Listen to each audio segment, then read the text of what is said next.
Le jour de la nuit est une manifestation nationale de sensibilisation à la pollution lumineuse, à la protection de la biodiversité nocturne et à la beauté du ciel étoilé. Cette année, les lumières sont donc restées éteintes samedi 12 octobre à Échirolles. Et une balade, imaginée par le service Ville Durable, était proposée aux habitants, accompagnée par Thierry Abba, accompagnateur en montagne et conteur d'histoire. S'il vit dans le Vercors depuis de nombreuses années, ce passionné de nature est lyonnais d'origine. Lorsqu'il travaillait dans l'industrie, il aimait se réfugier dans le poumon vert qui est le parc de la Tête d'Or.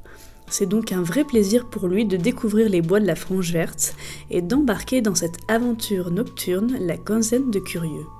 Veillez où vous marchez, parce qu'il y a peut-être des choses par terre qui sont tellement plats qu'on risque de les écraser. C'est parti. À peine quelques dizaines de mètres sur le sentier nous mènent à une première rencontre. Une salamandre noire et jaune. Tu n'as jamais vu une aussi belle. Viens, on va s'approcher pour les deux. Non. Vous en avez vu d'autres, non? Et alors on est chanceux ou c'est facile d'en voir régulièrement? Non, ça, dans les zones humides, pour moi ça ne m'étonne pas. Elles aiment bien sortir. On va s'arrêter par là les amis. Je vous invite à me rejoindre. Regardez autour de moi. Voilà, chose curieuse, s'il y a une la salamandre, forcément un de ses prédateurs, il est là. Et c'est les enfants qui vont peut-être aller le chercher, ou vous les adultes, on se l'a trouvé. Ben oui. Vous l'avez trouvé? Bravo, la chouette hulotte. Oh là, voilà, évidemment, c'est moi qui l'ai placée. Elle va profiter d'un endroit tel que celui-ci pour s'y poser et attendre, regarder et voir en fait de loin, parce que ça voit extrêmement bien, vous en doutez, tous ces animaux qui se déplacent relativement lentement.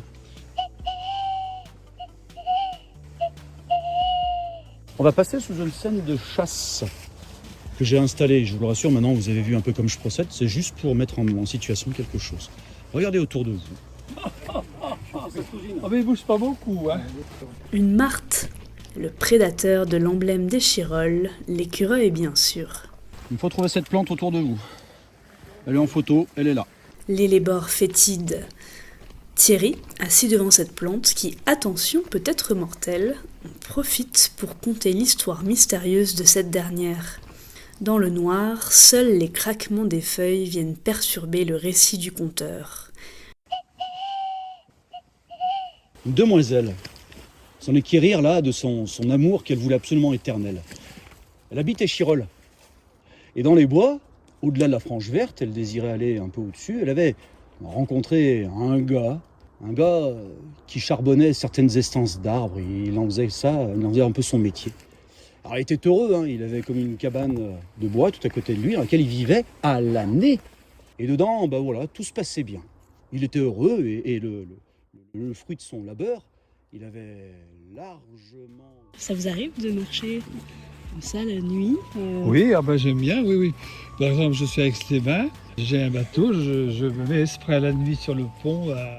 Il y a plein de chauves-souris, je les regarde, mais c'est incroyable parce que je me dis, elles ne se prennent jamais dans les haubans et elles ont un radar qui permet de bien se guider, quoi. Puis même après, regarder aussi les étoiles, je vois beaucoup des satellites qu'on voit aussi, c'est ça, des petits points rouges qui se déplacent très vite.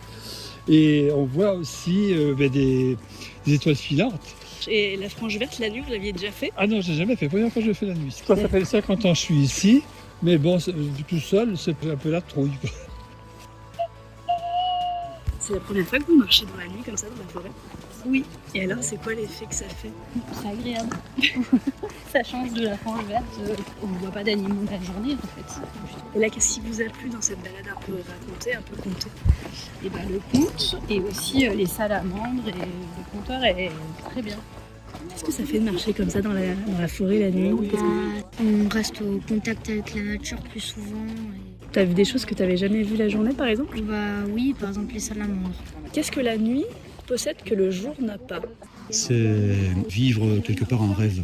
Alors ce qu'on n'a pas aussi, c'est la lumière. Et donc on perçoit évidemment la nature autrement. Alors d'autant plus quand on a une lumière nocturne avec des rayons de lune ou choses comme ça, voire même parfois des lueurs d'étoiles. La progression devient tout autre, l'ombre des arbres bouge quand on bouge aussi. Donc c'est très intéressant, on a l'impression d'aller plus vite. Donc c'est en fait un autre monde qui s'ouvre en nous véritablement. Alors qu'est-ce que à la nuit que la lumière n'a pas?